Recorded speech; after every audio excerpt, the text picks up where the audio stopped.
Hello, my name is Rohit Mehendale, and today I'm here to shed light on a persuasive phenomenon called Mean World Syndrome.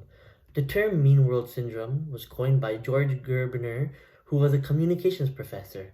He coined this term as a way to describe a phenomenon where individuals who consume a significant amount of media tend to perceive the world as more dangerous than it actually is.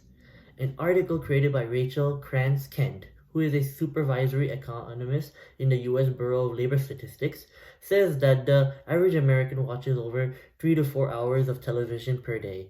This is deeply connected to Deep World Syndrome, as technology is very influential among many people, so they might see something that surprises them and create a big bad stigma that whatever they see makes the world very unsafe to live in. Obviously, this is not the case, as I believe the world may be bad, but it's not as bad as you perceive it to be. Mean World Syndrome goes just beyond just fear.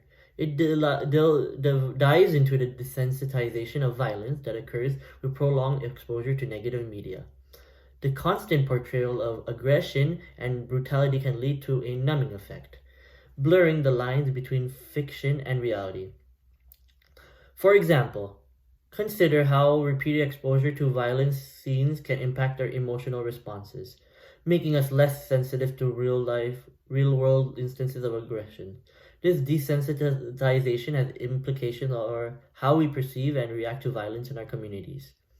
An article created by Lucas de Oliveira called Mean World Syndrome, Crime TV, The City and Me, for the Daily Free Press explains how the city he was so comfortable in was actually a cesspool of danger and violence lingering everywhere he went, or so he thought. He compared his experiences to people who reported similar problems of feeling that way. Media as a powerful cultural influencer plays a significant role in shaping societal norms. Mean World Syndrome contributes to the normalization of aggression and conflict, influencing how we define acceptable behavior and interact with one another. For example, when you analyze the portrayal of relationships, conflict resolution, and social values in media, it can be revealed how Mean World Syndrome contributes to the establishment and reinforcement of certain cultural norms. The continuous exposure to negativity in the media can take a toll on our mental well-being.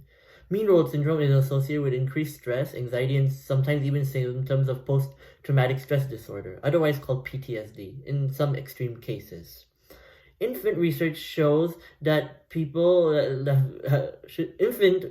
research studies have linked prolonged exposure to violent media content to heightened levels of stress hormones. Understanding the mental health implications is a crucial part of developing strategies to mitigate the negative effects of Mean World Syndrome. In conclusion, Mean World Syndrome is a powerful concept that reminds us of the influence the media has on shaping our perception and what our attitude is towards the world. This phenomenon is linked to our media consumption, extends beyond a mere distortion of reality. It infiltrates our emotion, influences cultural norms, and affects our mental well-being. As we navigate a landscape saturated with the narratives of violence and negativity, it becomes imperative to recognize the broader implications. Beyond the desensitization to violence, Mean World Syndrome contributes to the shaping of societal norms, defining what is deemed acceptable behavior and interaction. Furthermore, the toll on mental health is a stark reminder that our media choices have tangible consequences on our well-being. But understanding this acknowledgement lies in opportunity for change. By understanding the multifaceted impacts of Mean World Syndrome, we empower ourselves to become more discerning consumers of media. Let us actively change negative narratives, promote empathy, and foster collective consciousness that regrets the perpetuation of fear. In other words, Mahatma Gandhi says, "Be the change you want to see in the world." By challenging the narratives that contribute to Mean World Syndrome, we could take a crucial step to cultivating a more compassionate, informed, and harmonious global society. Thank you.